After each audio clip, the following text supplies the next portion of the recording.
Oh, Tutu, tell me where the people going today. Oh, Tutu, tell me where the people going today. They're going down Makua, bring Ho'okupu and pray.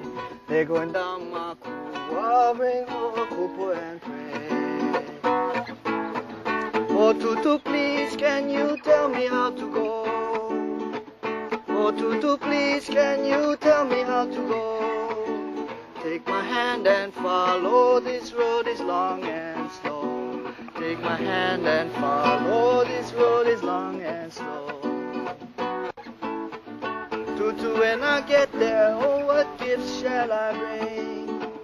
Tutu, when I get there, oh, what gifts shall I bring? Come with aloha aina and a song to sing.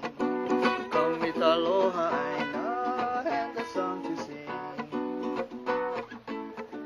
Oh, Tutu, wake up, they're burning her tonight. Oh, Tutu, wake up, they're burning her tonight. Oh, call everybody, tell them we must fight. Oh, call everybody and tell them we must fight.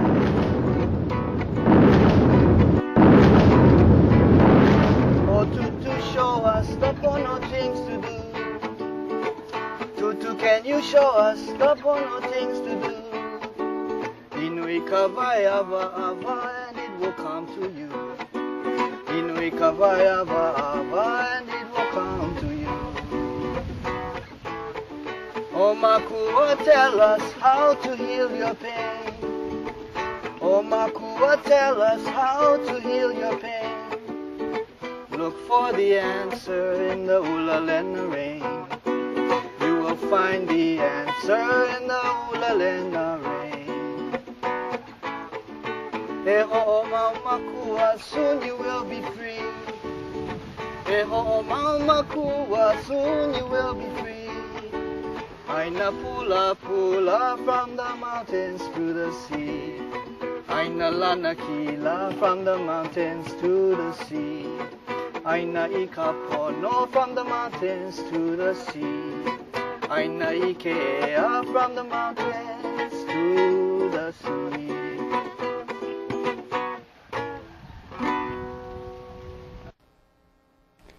Aloha mai kākou. This is a little program brought to you by Malama Makua, an update on Makua Valley with a bit of history. Here with my dad. Aloha, and my son, Vince. I'm Fred. Yeah, Vince Dodge here, Vince Kana'i Dodge. And yeah, so maybe we want to just start with, shall we start with the latest and kind of work backwards a bit? Well, we're going to jump around. Sure. Sure. As many people know, General Mixon interviewed with an advertiser, Honolulu Advertiser reporter, and published what his vision or plans for Makua was to be. And recently, I should say, Colonel Morgada, who is the garrison commander of the 25th Infantry Division Light, came in and clarified what General Mixon said, that this has to have approval, it's going to go up the line, it has to be discussed. He claimed that the community would be involved, so it's not like set in stone. But they wanted to change the training for Makua. And we're here to give you our vision of what Makua can and we think will be.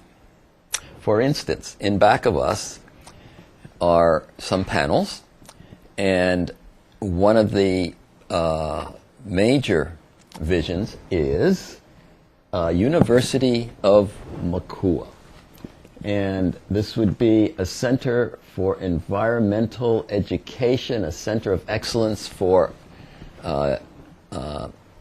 UXO, which is unexploded ordnance clearing, also a center for reforestation and fire control, and in back of me would be the cultural It would be a center for cultural education, for establishing a link between past and present, passing on generational knowledge, and this is, we can get into this a little later in more detail.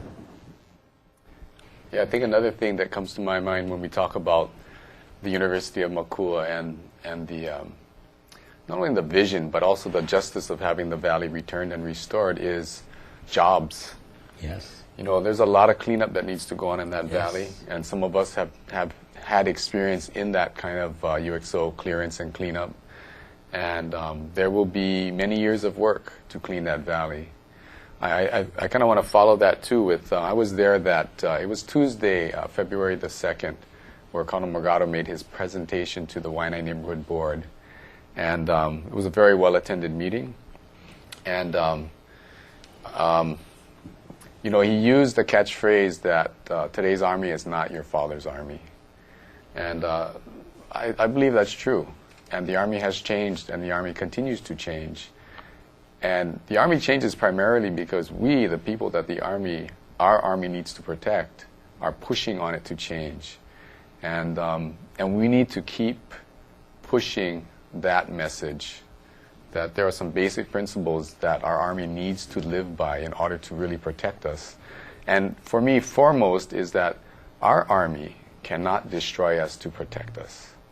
No longer can the Army destroy Aina, can the Army displace people, can the Army break its promises. Our Army is made up of, well, my dad's a veteran, you know, of our fathers, our mothers, our aunties, our uncles, our brothers, our sisters. There's a lot of good people in the Army. The Army also is an institution that has a long history, long record of broken promises, of desecration and destruction of Aina and of communities. And for those that may not know where Makua Valley is on the west side of the island of Oahu. And it's the last major valley on that west side. Makua means parent. The valley is a Vahipana. It is a sacred place. Aina is sacred. Aina is that which feeds us. And a very brief history would be that in 1942, the Army took use of the valley. In fact, the Army took control of the Hawaiian Islands. They put it under martial law. The Army signed an agreement saying that they would return the valley because they displaced all the residents, all the farmers and ranchers, all the folks living down at the beach, that they would return the valley cleaned within 6 months of the end of World War II. Now that was over 65 years ago. Mm-hmm.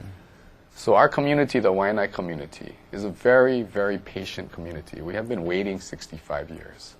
And in the last dozen or so years, we have pushed on our Army to make good its promise of giving us information about the status of the condition of that land, of that Aina, of the water, the ocean in front of it, of the food that we gather from that place. And we did this by taking them to court to have them do an environmental impact statement, commonly known as an EIS.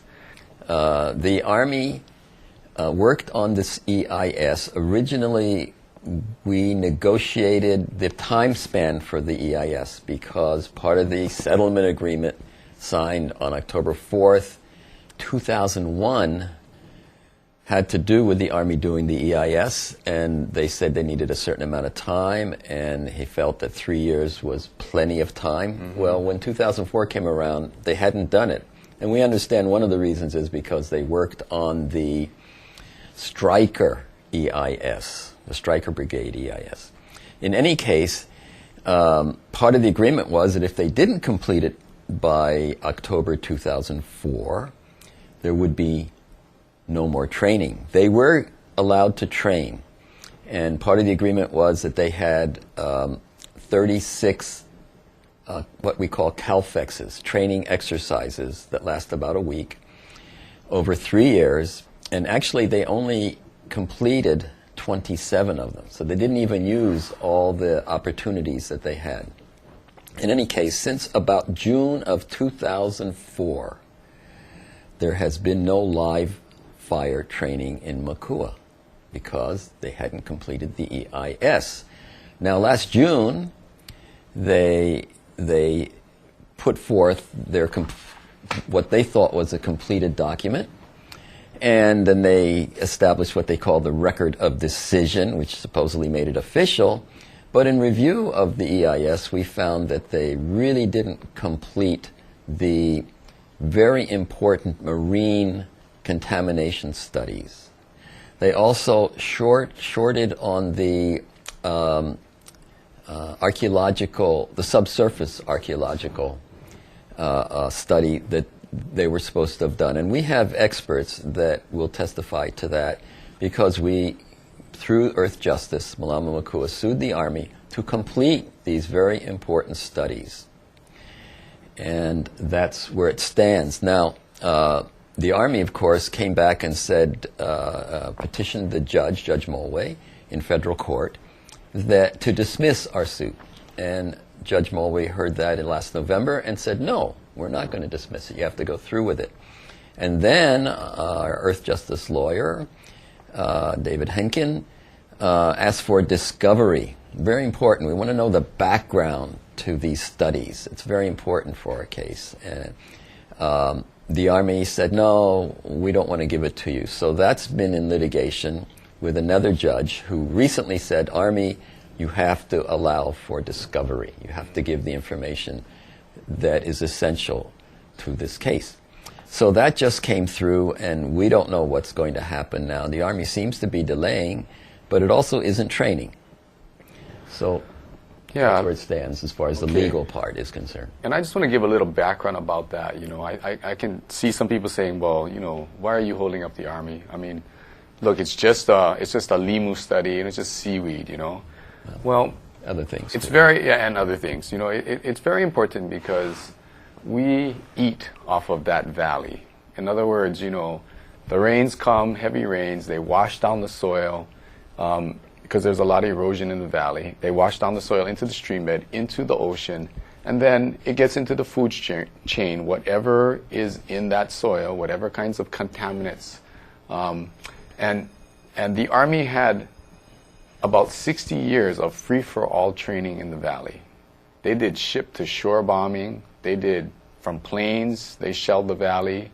They used helicopters. They used artillery, mortar, you name it, including the suspicion that there is depleted uranium. You know, for years, our community and other communities have been asking the Army to investigate the use of depleted uranium. And the Army has categorically said no such munitions were ever used. Well, they were. And it's been discovered a couple years ago in Schofield and now in Pohakuloa. And it's quite likely that it'll be in Makua Valley too. So all of this is washing downstream into the ocean. It's in the food chain. The other use of Makua Valley was the disposal of outdated munitions. I didn't know this, but you know, like how canned goods have a shelf life?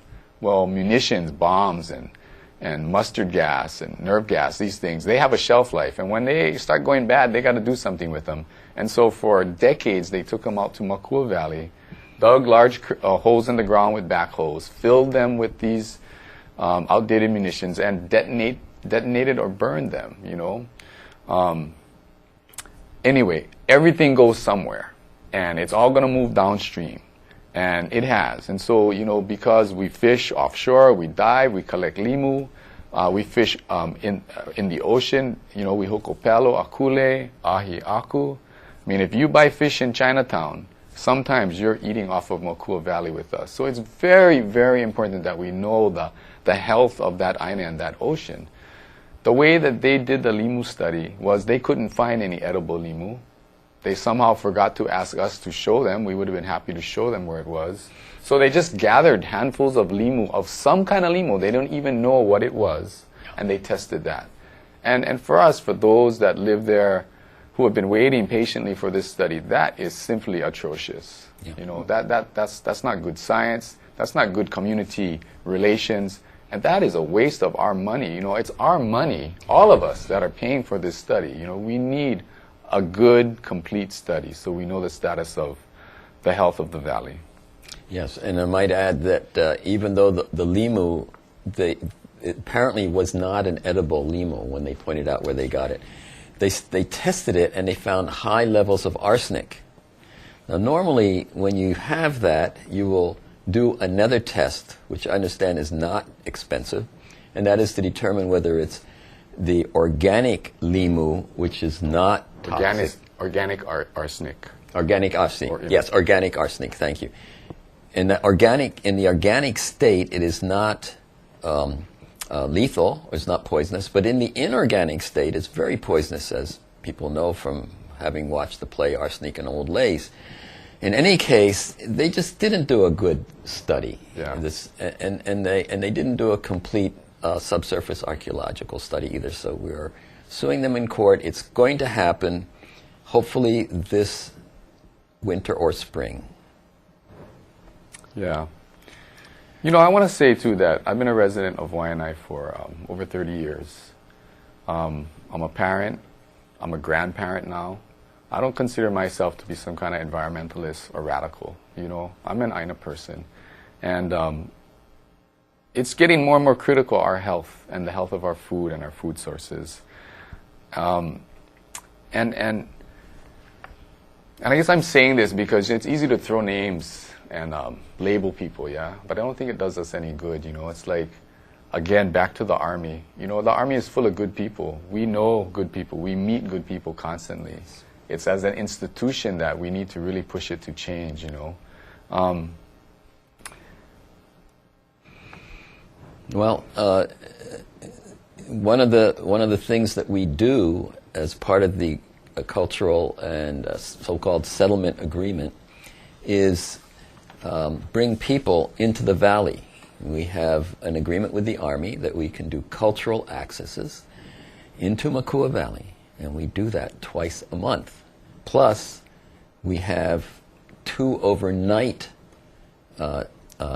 things in the valley, which we use for the makahiki ceremonies and celebration. That's the opening of the makahiki and the closing of the makahiki, which will be taking place next week. I believe it's the 20th. That's possibly open to the public, though I don't know if this show is going to get out in time. But in any case, for future years, you have to let us know who's coming. The Army wants to know who's coming, and that is one of the major requirements for the accesses. You have to let us know.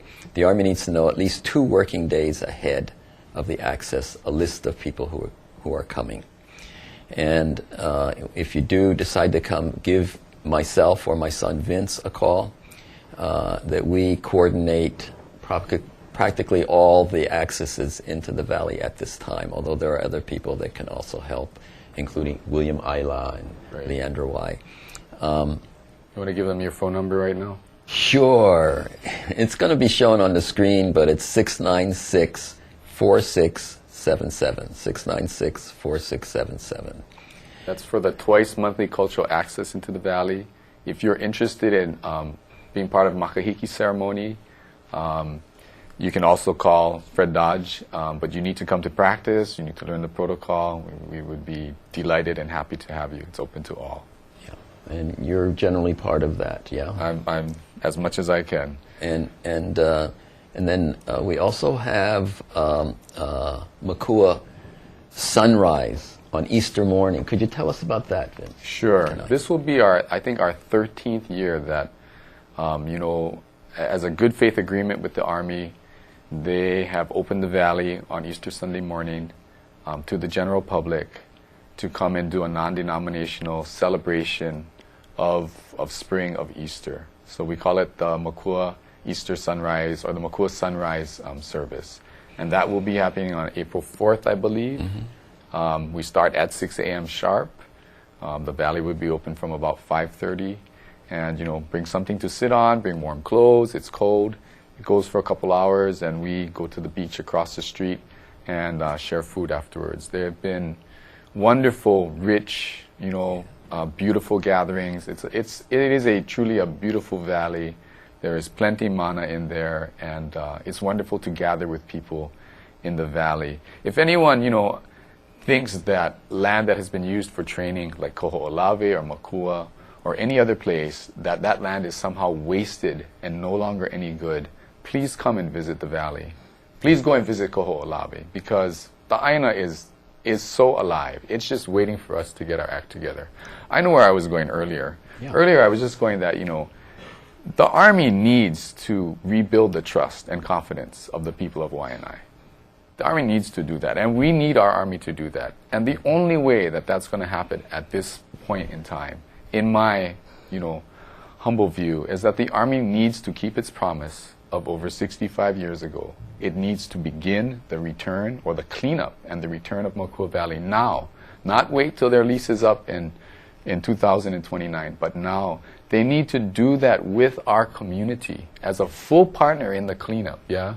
Because we will not tolerate a Koho'olawe style cleanup, which resulted in the squandering of $400 million. The Navy running that cleanup. They didn't know what they were doing without full community participation.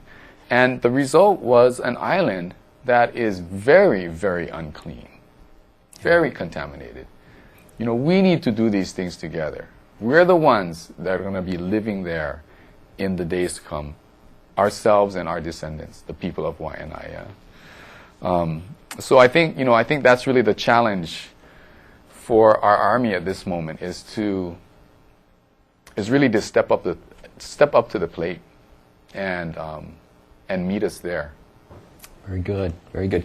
I would like to mention another event that we do at Makua, and this is outside the gate.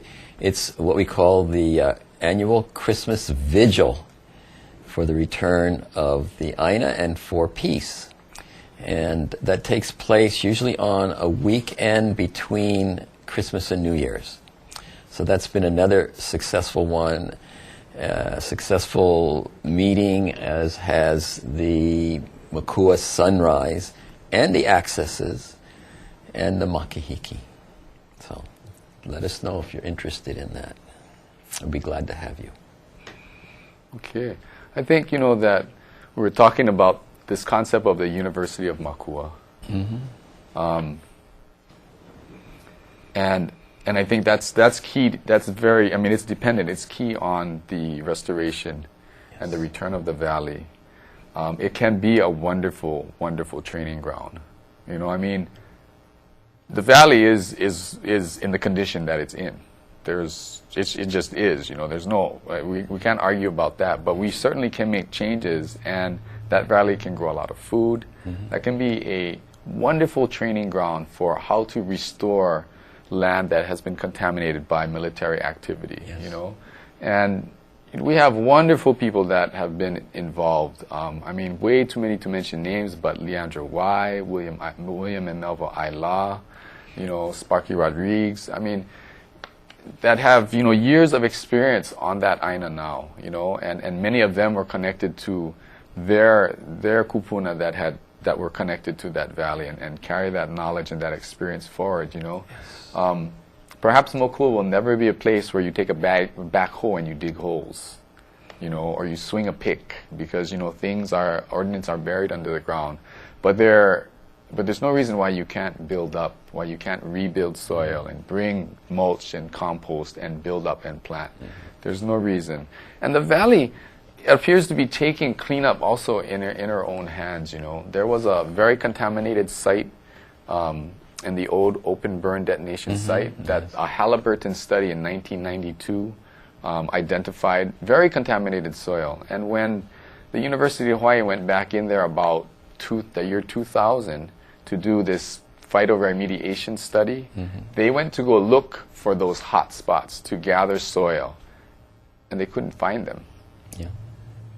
And so, there's growth, there's change, there's movement. Again, I just believe that the Aina is waiting for us people mm-hmm. to get our act together, our Army to get our act together, and to begin the cleanup and restoration. Yeah. And part of the agreement was that the first 1,000 meters of the valley from Farrington Highway be surface cleaned. And that has been pretty much the case. Occasionally things rise up And they've recently discovered an unexploded ordnance, a UXO,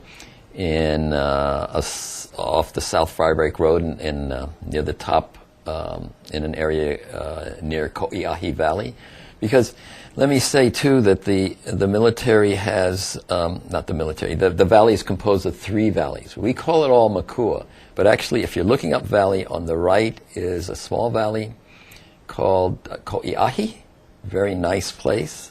And then in the center is Makua proper, and on the left side of the valley is Kahanahaiki. So it's an extremely special place, and it is our opinion that it is an inappropriate place to train, and there's a lot of evidence for that. Number one, there's over 40 endangered species, including the tree snail, endangered tree snail, the endangered Oahu elapayo, and at least 40 endangered plants and other plants that are threatened that should be on the list. And also there are choke, if I may use that term, cultural archaeological sites, and they keep discovering more and more. Right now the count is 120. Now, each site is composed of multiple features, so if you count the features, there's probably over 1,000 wonderful sacred archaeological sites in the valley. It's just an inappropriate place to train. Mm-hmm. Mm-hmm. And then, you know, there's no argument that our folks that are in the Army need to train. We have absolutely no argument with that. Mm-hmm. But the Army has demonstrated very clearly over the last 5.5 years that Makua Valley is not necessary for the training of our armed forces. I mean, they have not been able to do live fire training for the last 5.5 years. Mm-hmm. And every person that has been sent off to war, to Iraq and Afghanistan, has been properly trained. Yes. You know? Yes, there's no question. They are doing very well without Makua. They don't really need Makua. They want it, they desire it, but it is not a necessity. And they've even said that now. They've admitted they can train in other areas. Well, it looks like we're just about out of time. That was a quick conversation. That was fast, yeah. What do we want to say here? One of the things is invite people to come to the Axis and see for yourself. Whether you are with us or not, come and see and experience the valley yourself. So on behalf of all the people that desire the return of Makua, Olopoi Kahiko, and Malama Makua, we welcome you into the valley. And aloha and mahalo. And malama Makua. Oh, Tutu, tell me where the people going today. Oh, Tutu, tell me where the people going today. They're going down Makua, bring ho'okupu and pray. They're going down Makua, bring ho'okupu and pray. Oh, Tutu, please, can you tell me how to go? Oh, Tutu, please, can you tell me how to go? Take my hand and follow, this road is long and slow. Take my hand and follow, this road is long and slow. Tutu, when I get there, oh, what gifts shall I bring? Tutu, when I get there, oh, what gifts shall I bring? Come with aloha,